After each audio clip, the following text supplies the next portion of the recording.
Hi, welcome to The Growth Show. I'm your host, Whitney Bateson, and today we are doing something a little bit different. I am actually going to be interviewed by my guest, Stacey, where we're going to dive into money and specifically not just how to make money, but what to do with that money that you generate, whether you are working in a job or you are your own boss, how we manage our money and think about our money and touch our money every day is just as important as thinking about where our money is coming from and how to generate more of it. So this is something that Stacey and I are actually really excited to talk about. She is an accomplished dietitian in her own right. I'm going to give her bio in a second. And she just is going to be bringing in her own expertise and asking me a bunch of questions. And we're just going to have like a very casual conversation that I think you're going to get a lot out of. But let me share a little bit more about Stacey first. Stacey Dunn-Emke is a registered dietitian and the founding owner of NutritionJobs, a career portal for dietitians and nutrition professionals, and the founder of dietitiansalaries.com, an anonymous salary survey tool. She's the author of the Dietetic Resume Guide and specializes in boosting professional opportunities for dietitians, students, and interns with jobs, coaching, and courses on creating a modern winning dietetic resume, an optimized LinkedIn profile, and job interview prep. Stacey regularly hosts LinkedIn Live events spotlighting dietitian careers and modern employment opportunities, aiming to build confidence and knowledge. Stacey brings her vast work experience to the dietetic career coaching table, where she has worked in so many different roles. She's been a clinical dietitian, nutrition writer, outpatient dietitian, clinical nutrition manager, and a research dietitian with Dr. Dean Ornish. She's appeared on the Oprah Winfrey Show and MSNBC TV. She's a frequent speaker, including for the Academy of Nutrition Dietetics and the California Academy of Nutrition Dietetics and Harvard Medical School. She served on the board of the Bay Area Dietetic Association, including president-elect, and she has been awarded Outstanding Dietitian of the Year and recognized dietitian awards as well. She lives with her family in San Francisco, and you're in for such a treat with her and I speaking all about money today. Let's get into the episode. Hello, Whitney. Hi, Stacey. It's so weird to be on the other side of the chair. I know I am here to talk about money. Okay, let me back up a little bit. You and I both talk a lot to our audiences about how to make money, how to increase our value, communicate our value so that we can make more money as health professionals, as dietitians to be. So it's a lot about how to acquire the money, but we never talk about what we actually do with that money. How do we spend that money? What does money look like in our lives as either dietitians or health professionals in traditional jobs or in non-traditional jobs as entrepreneurs? I'll give a little bit of a background. I was talking to you about some conversation about money and offline, and you went into a full TED talk all about how you spend your money, how you save your money, how you have to think about money differently as somebody who is a digital nomad. You are living in lots of different countries. You still have a bank account in the United States. Yes. But anyway, I thought, holy smokes, what a cool idea to share all of your knowledge that you have acquired, that you've learned, that you are gaining with everybody else in our audiences. So that's what we're here to talk about today. I get to be on the other end of the interview stick with you to actually interview you and quiz you. I'm going to share some of my insights as well. And yes, because you are a successful business owner in your own right and all of that. And you've got kids going in college, and that's a whole financial thing to manage as well. Yeah, I'm excited for both of us also to be sharing our unique perspectives. We do have unique perspectives as entrepreneurs thinking about what we do with our money. So I'm just going to start off at the beginning and just give a massive disclaimer. We are both dietitians. We are not financial experts. We are not tax professionals. We are none of the above. We are simply having a conversation. So if you're out there listening and thinking like you're going to get some professional advice, that's not what this podcast is. Nope, we will direct you to professional advice, but we will not. This is not. Just a conversation. All right. That you all get to listen to. All right.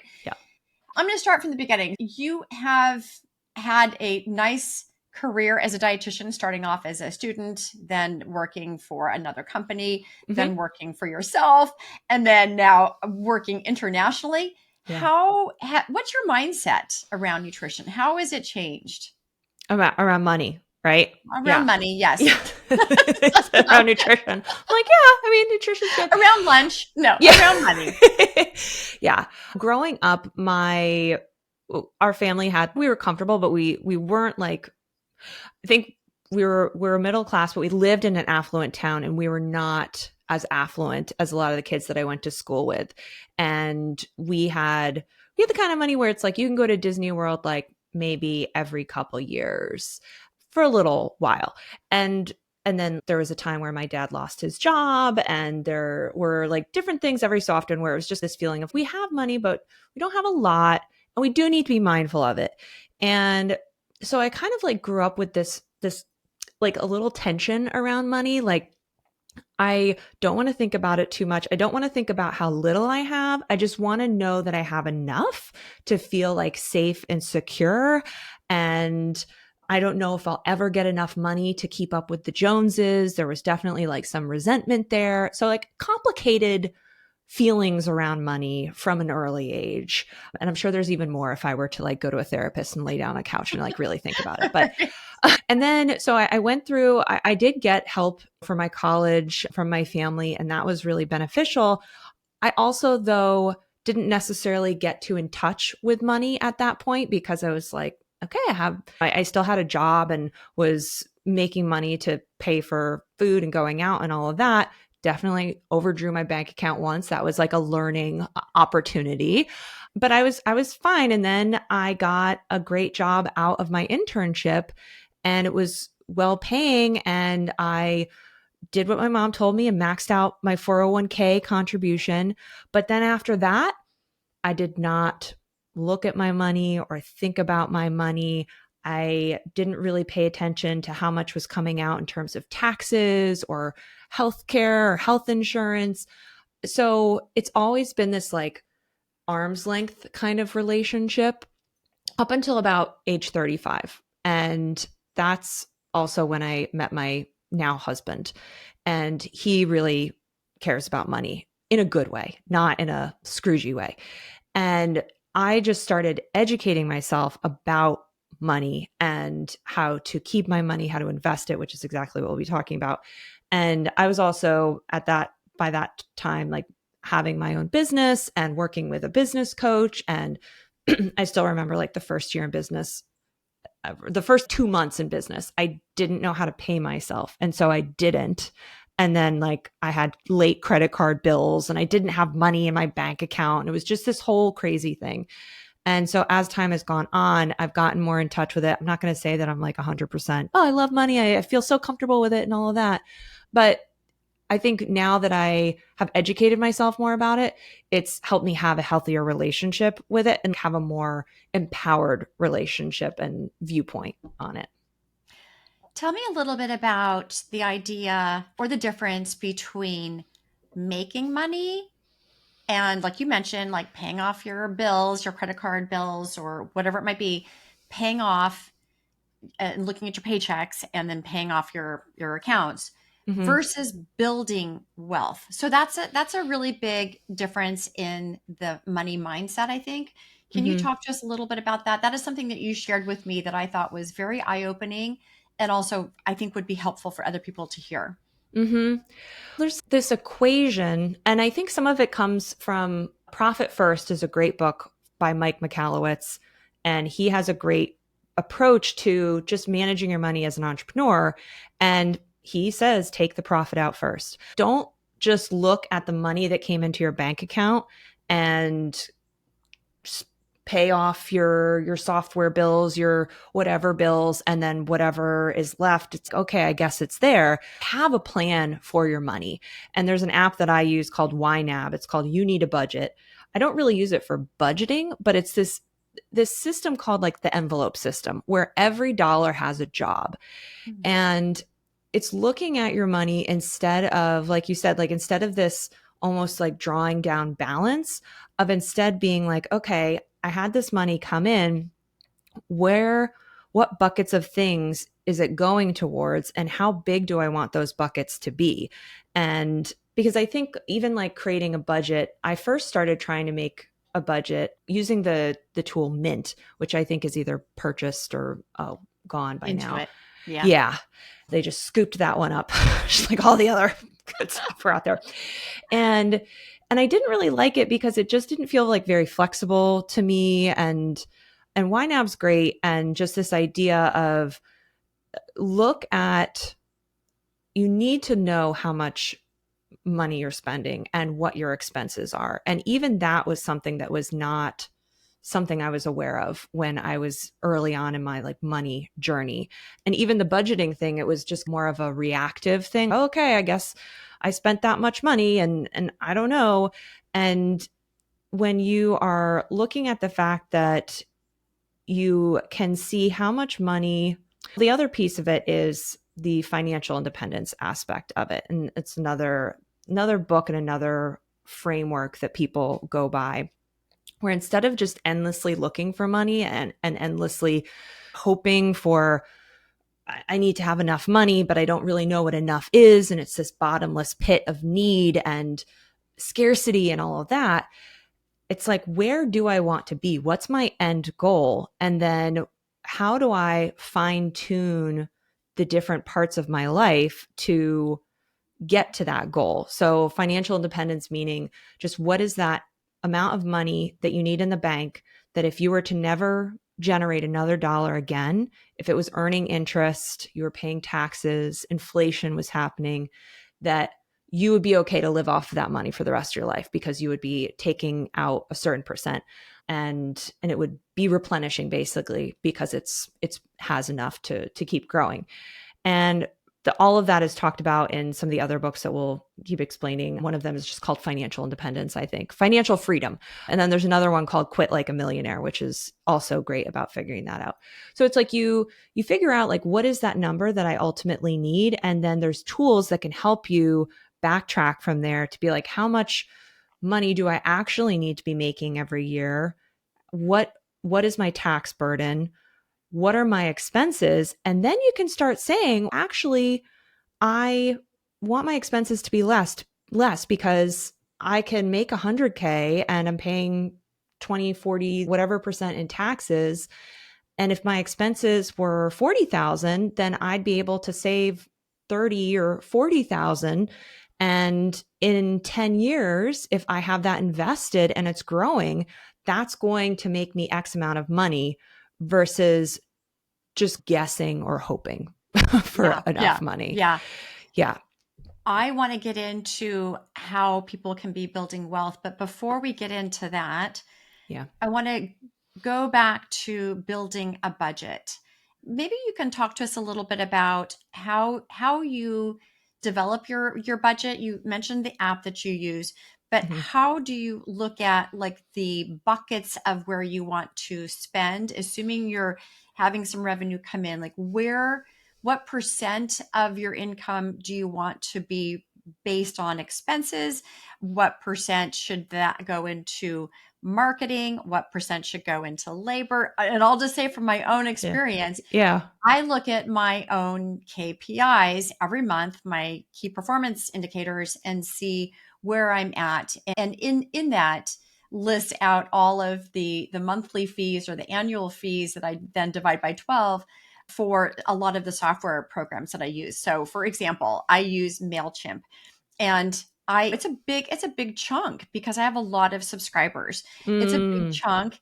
And then I also know that I will tack on a bunch of other software subscriptions that are like $19.99 a month or $14.99 a month. It doesn't seem like much, but a lot of these software apps can really add up. Back to my original question. How do you go about developing your actual budget? I will admit that I do not create a budget anymore. I used to. I used Profit First and used some spreadsheets too, because he has some really great examples of like what percent of your revenue should be going towards expenses and all of that. Some of it is just looking at the numbers and saying, and you can do the percentages. I think it's important to do the percentages and benchmark it against like his benchmarks just to get a rough idea, and make sure that your salary is, it's a labor cost. Like it is one of the things. And I just pay myself what I want to be paid, and obviously make sure that there's enough money and all of that. But then I look at, okay, we did the benchmarks. And so I have seen how much I'm spending. And then I will look at year to year, what was last quarter? Is there anything coming up that's like an annual subscription that I have? Am I preparing for that? How does my profit look compared to last year? How does this number look? Is this what I was expecting, or what's changing? And do I really feel like this expense warrants itself still? Is it going to be generating sales, or is this an expense that I actually need to be worrying about? And my perspective lately, so I'm in a coaching program and I'm getting a lot of coaching around a lot of different things in my business. Before we hit record, I said I'm doing a lot of deep thinking in my business. And some of the things that I've been doing this past year and a little bit of end of last year is investing like fairly heavily in my business and hoping to scale and grow past where I am right now, which is requiring some spending that doesn't feel super comfortable. But I think if I were to spend forever, which I have done, poring over my books and doing all sorts of calculations to calculate, is this going to generate the thing, and what percentage of this, and all of this. I think because I have dug into my numbers for many years, I just feel like I can kind of like, I need to look at it, but I don't need to necessarily scrutinize every investment, because some of it you just have to do it. Yeah. One thing I think I'm going to go back to one sentence that you said was that you pay yourself. You give yourself a salary. That's a labor expense. And you're not talking about a labor of your assistant or some of the technology people that help you, that you are an expense within your own business. And I think that's important for entrepreneurs to hear. I think oftentimes we're just thinking about making the money, paying the expenses, and then not realizing that you are to be paying yourself as well. So that is a really important element to running your own business as an entrepreneur working in that field of dietetics. The other thing I think that was important that you said was that it's okay to spend money. So maybe talk a little bit about like mistakes you have experienced yourself with money, or mistakes that you've heard other people making with their money.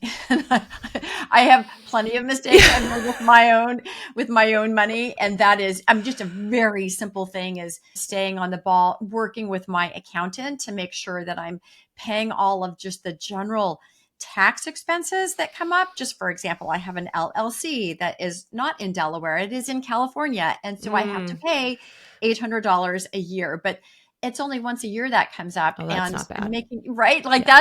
I've missed it. I've missed it once. But they are actually very nice to talk to and work with. They were super easy. I don't know if there's somebody on the end of that line today, but, but in general, a lot of mistakes can be made along the way as being an entrepreneur. What are some good stories that you've got, either from yourself or others? Yeah, there's a few. One was like, we had been doing custom websites for a couple years, and I was charging a price that I thought was all the market could bear. And then I started calculating my profit margin on those projects and realized that I was losing money on some of those projects because of like it almost makes me want to cry. I really felt at the bottom I just felt like I was a terrible business owner, that I was just, how could I have made that mistake? I was so ashamed. It was just, it was really rough. I remember very vividly like where I was, what time of year it was. And then I made changes, and it's something that I do now when I can to calculate the profit margin. It does help me make decisions about how much more I want to invest in team or marketing or ads. But then sometimes I overanalyze though to that. Like right now, like I said, I'm wanting to scale. So just because it's maybe eating into profits a little bit more, it doesn't mean that I shouldn't do it. There is a time and a place, but to just be, yeah, having projects that don't make any money, then that's not good either. So that was a tough one. And mistakes that other people have made on the personal side that I sometimes, I guess I've made this maybe a little bit, is on the savings and investing side. And the fact that everyone gives you advice to save, but what they really mean is save and invest. They're Mm-hmm. not just saying put money in a savings account.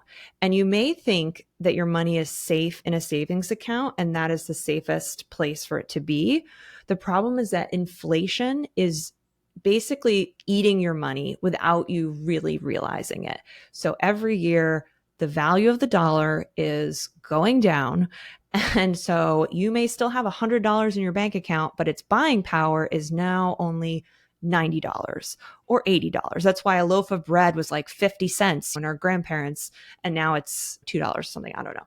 To just have your money sitting, like sitting under your mattress and it's not growing in value at all. Even those cost of living raises that we get from our companies, and we're so happy to get a 3 or 4% cost of living raise, like bull, because like inflation is going higher than that right now. Like that's not a raise. That is just, so you need to actually be investing your money, even if it's in safer investments like bonds or mutual funds. There are books that we'll talk about either next or at the end about getting more familiar with investing. It does not have to be this bro investing, day trader, crypto kind of thing at all. I think that it's very intimidating to a lot of us because it feels like we're going to get taken advantage of. It's going to be hard. We're going to lose all of our money. But you need to be educated about it. And it's just so many things in life where once you get educated, you realize, okay, it's just another thing that I'm learning. It's not like there's some crazy smoke and mirrors that you're never going to be able to figure out because you didn't go to school for it or you're not a CPA. I was going to say, I think you mentioned something really important and want to bring it back up again. You mentioned the word shame. I think a lot of us are experts and we're scientists in the field of nutrition, and we are not financial experts, and that's totally fine.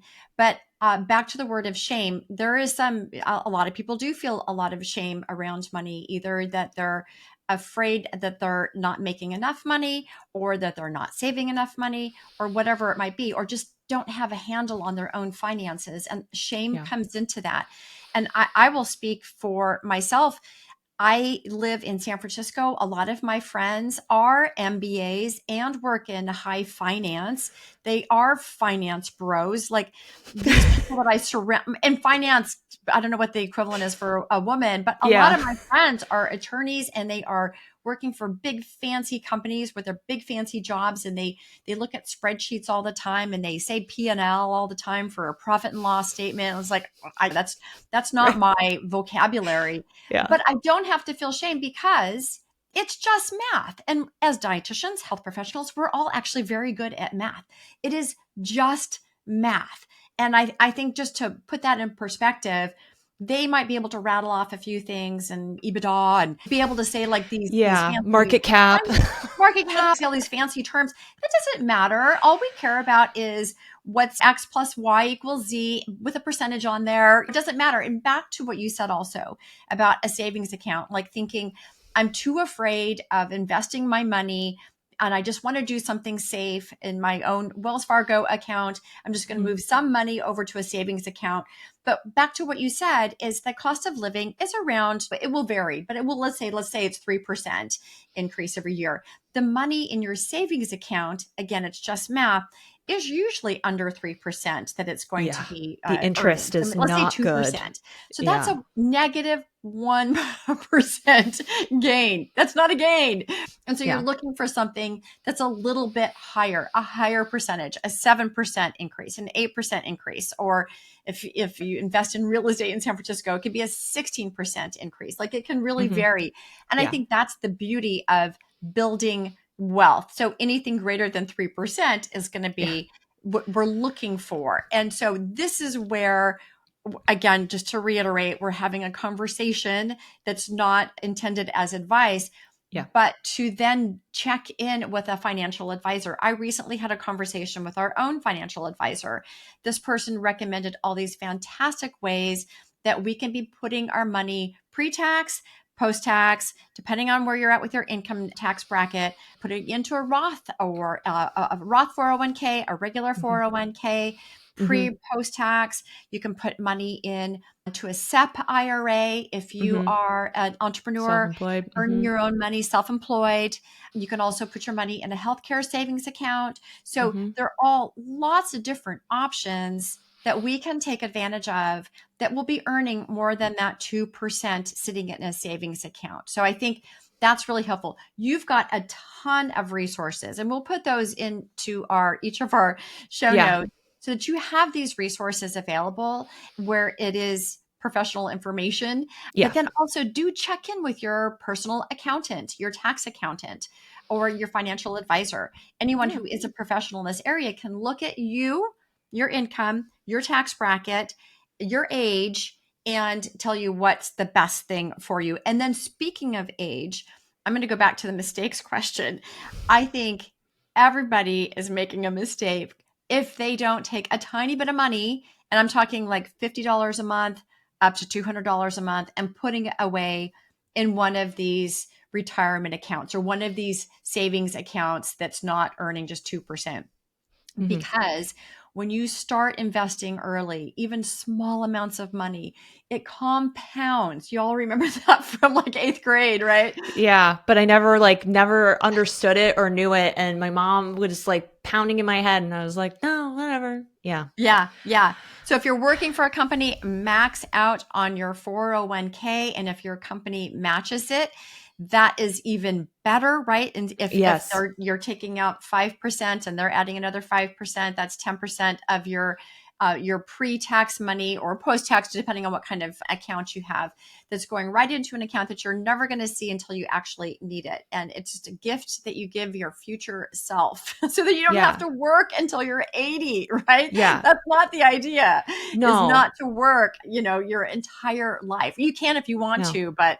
you can make those decisions. So yeah. Yeah, and I think it's taking the extra money, which is what I didn't really ever realize, is that the job for the money that you get from your job or from your business is to also for further fund your retirement. You don't need, I have a 401k account from my prior company. It got converted into another kind of IRA, but I also have an investment account that I am putting additional money that I don't spend from my paycheck every month. And that is my savings and investing account. And then I can take that money out if there's some opportunity that I want to take advantage of, whether it's buying a house or doing, because if you're putting all of your money into these 401k government accounts, you're going to have penalties taking that money out. So you don't want to put all of your money in there, but then you do want to keep saving and investing. And I think that was a point of confusion for me early on, was I just thought saving for retirement was just into those accounts.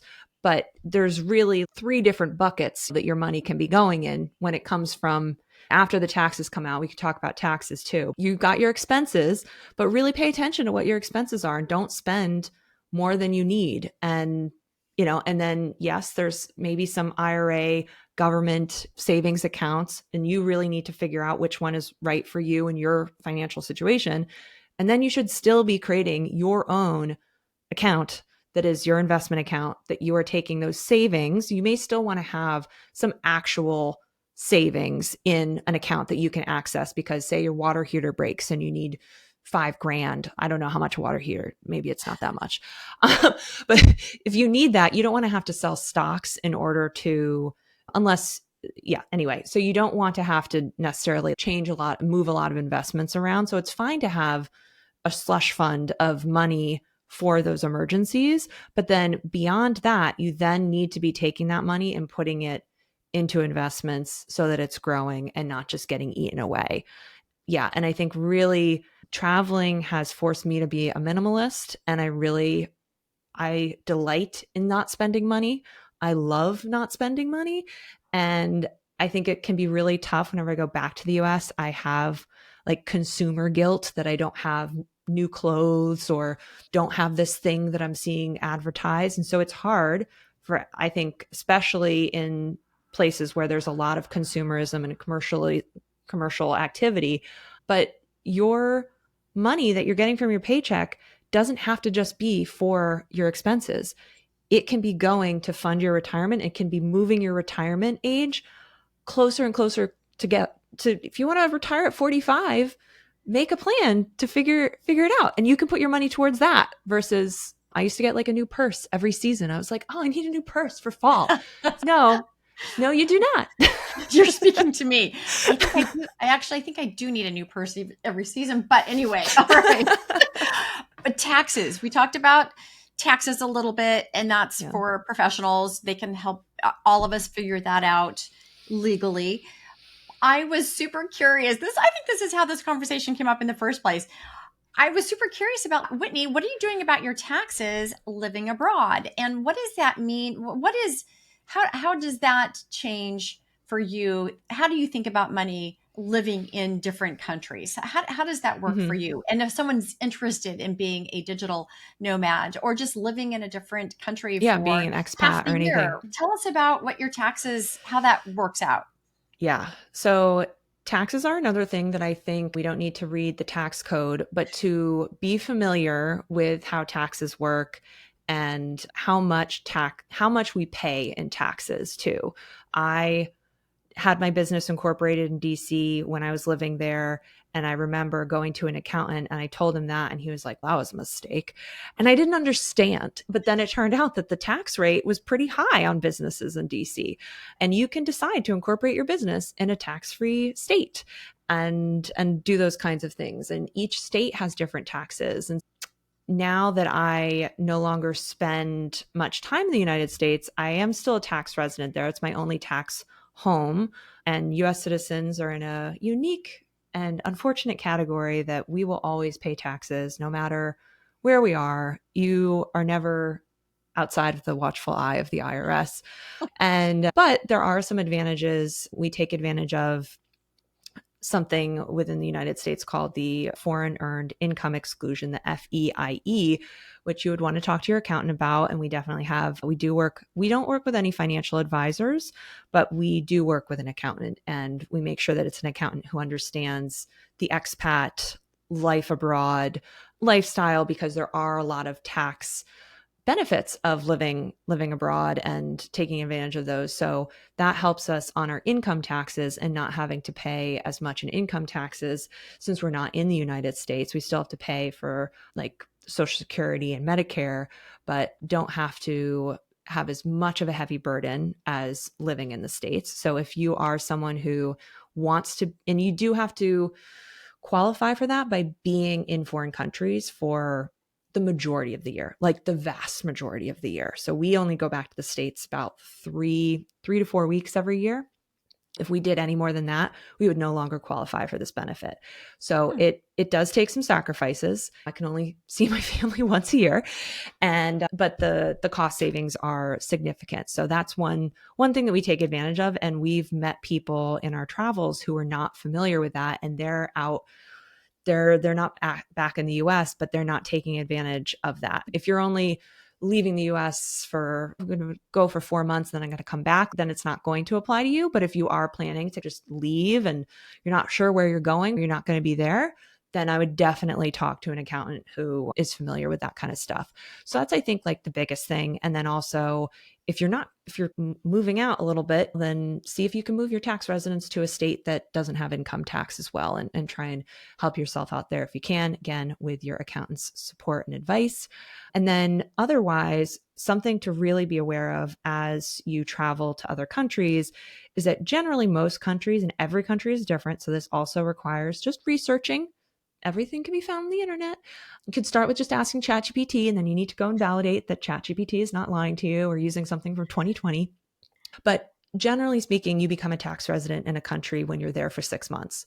So that's something that we're always careful of. Not that we think that the tax collector is suddenly going to go finding us around the world, because a lot of times there's nothing in their systems that they would even know that we were there and how much money we have and all of that. But we don't like risking it because I the was going to say, implications. follow the Yeah. law, right? Yeah. Yeah. Because some of these countries, they have huge tax rates, and some of them have worldwide income taxes, some of them wealth taxes as well, which means that they would take a percentage of all of our money, not just the income that we made that one year, which is what most in the US, that's what you're just paying taxes on the income that you made. Because frankly, the money that's in your wealth, you already paid taxes on it, or it's in a tax deferred account. But no, these countries would just take 2%, just take 1% off of all of it. So our travel methodology anyway is to just generally be in places like 3 months, because that's what tourist visas generally allow. We like to keep the paperwork low, so we don't have to really do a whole lot of paperwork to just stay in a country for 3 months. And then that means that we don't have to worry about being a tax resident and can just keep going. And then we also really just leverage lower cost of living in a lot of places. Our highest expense is our housing. We do go through Airbnb, which gets pricey.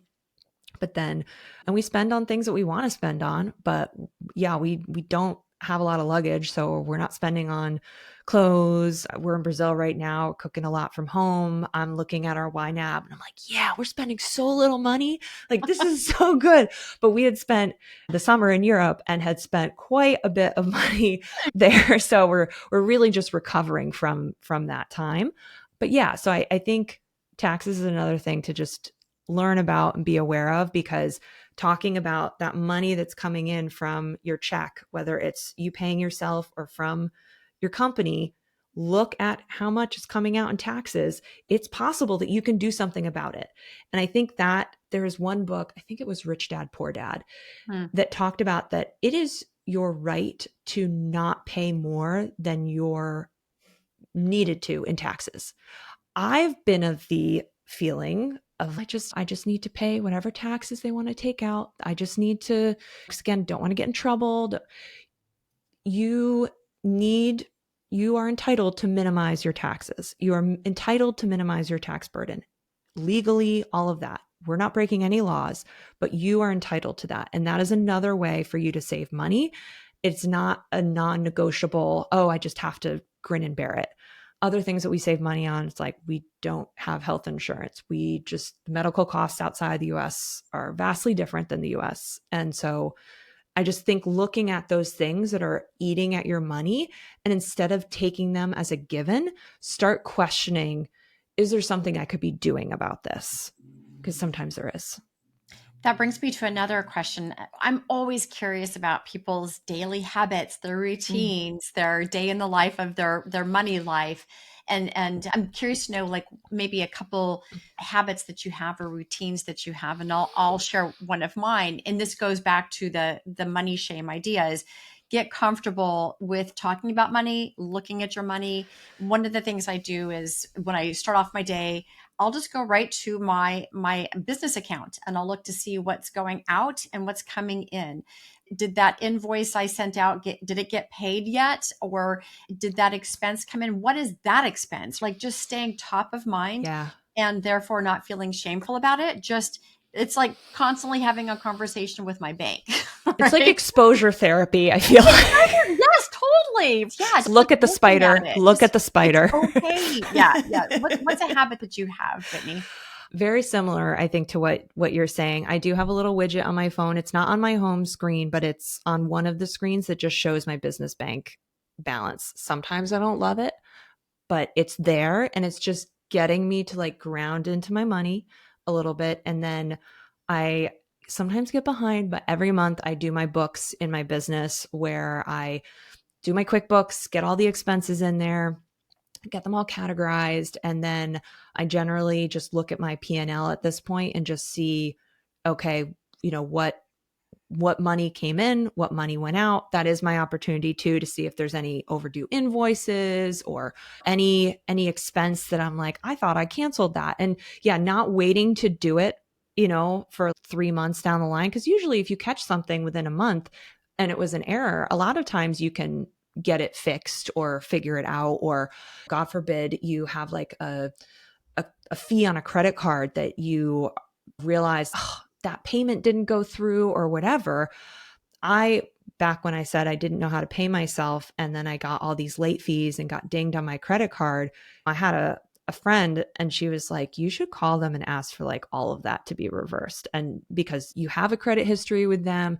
And I felt so shameful Mm, about it that I didn't. But now me would definitely call and try and get those fees reversed and just avoid them. And I had a month in my business where money was a little tight, and so I let my bank balance or my credit card balance like just rotate once through. And then I realized, oh no, like they're going to charge you like a pretty big fee on that.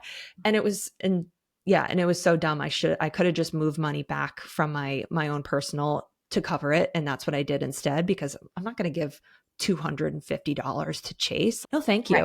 you. So monthly, I think looking at those things, and I do have forecasting software that I've used off and on. I don't use it as much anymore, and it's a little complicated, but sometimes I'll go in there and look to see like, how is this tracking against the forecast?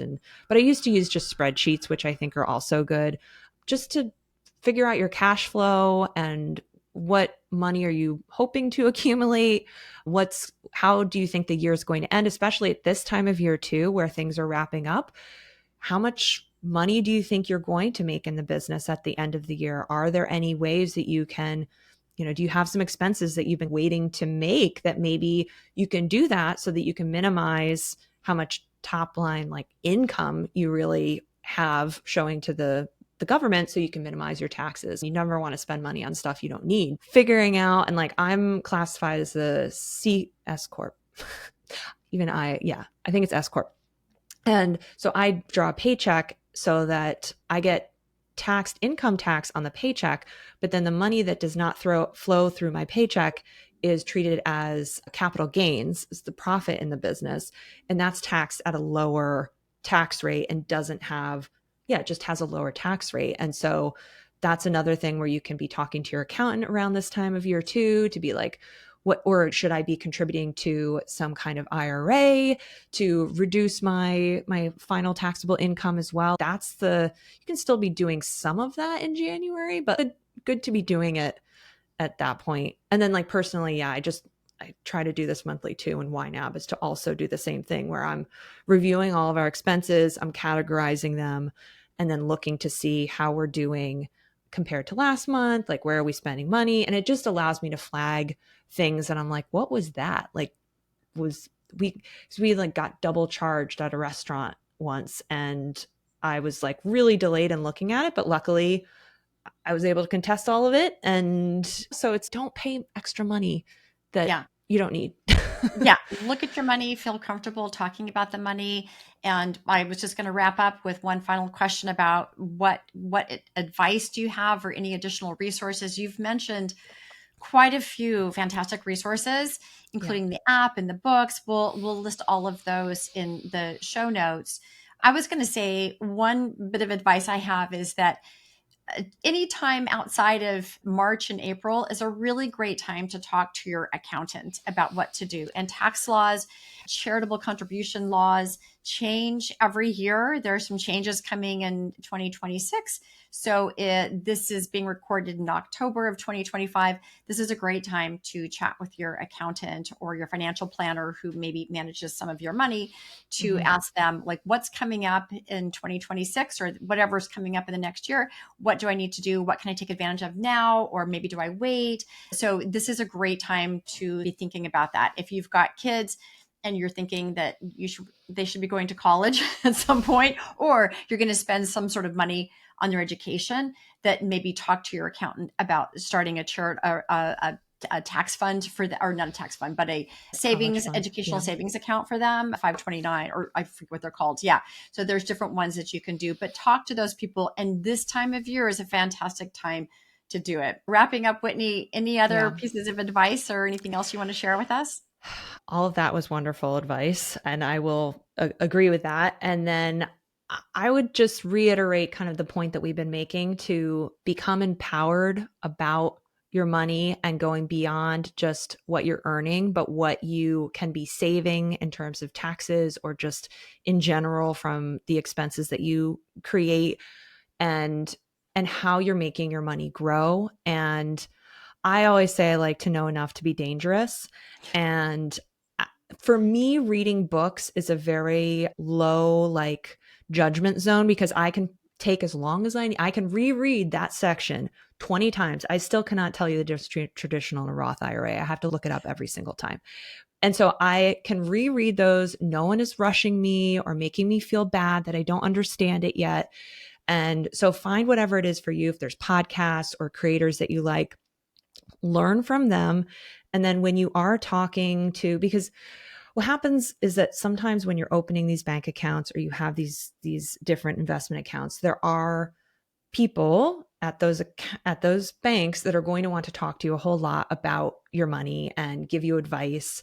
And it's been sometimes hard for me to just basically tell them like, no, I feel confident in what I'm doing and I don't need you to tell me what to do. I feel good about this, but it's because my husband has been supportive of me. Like, he helped me like buy my first stock. It was just an index fund.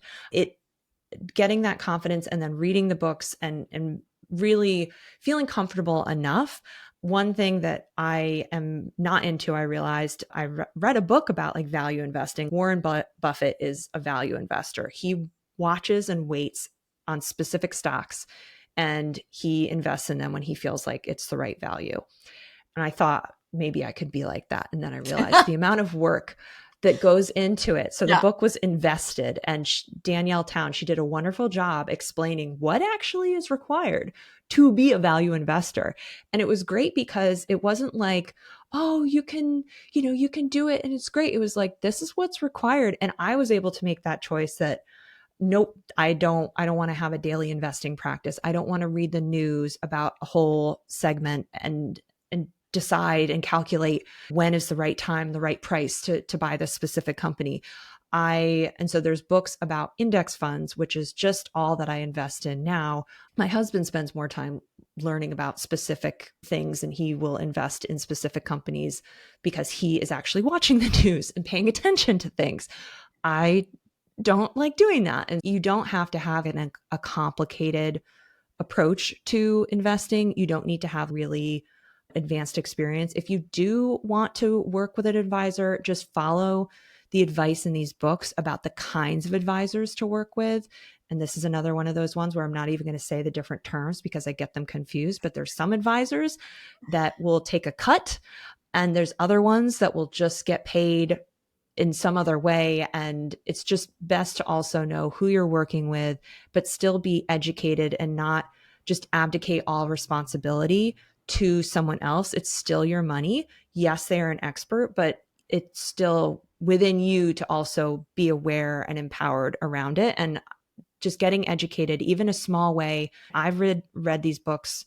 I started reading them in like 2020. So it's been many years that I've been reading these books. They're slow reads, but just slowly work at it, figure out how much you want to know. And really anything's possible when you get yourself educated and get more comfortable. So that was a really long That's a best good one. advice. But And by the way, since you've been out of the country, here in the US, there are TV commercials right now that do tell you the difference between a financial advisor that takes your money and doesn't. So we're all sort of laughing in the good. back. So yeah, Okay, good. helping us get educated through commercials. Anyway, Yeah. Whitney, thank you. Oh my gosh, your insights were just invaluable. But I think also just having a conversation and just bringing this to the surface. It's all about salary. We always talk about salary transparency, but I think just talking about money in general is really helpful to all of us listening and not being the person who is afraid of talking about math. Essentially, you're not afraid about talking about math, Yeah. and neither are our listeners.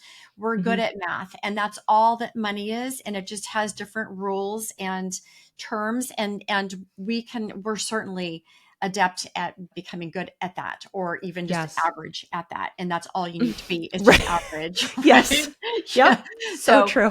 Thank you so much for your expertise. I will say that all of the information we talked about in this session is all going to be in the show notes down below.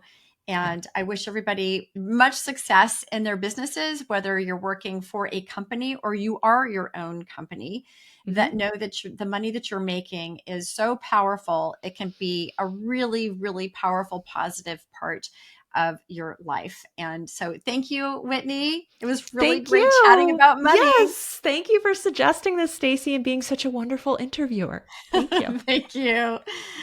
All right, everyone. Bye for now. Bye. Thank you so much for tuning in, and a huge thank you to Stacey for coming on and putting me in the hot seat a little bit. She brought a lot of great advice and insights as well. I hope you really enjoyed the conversation.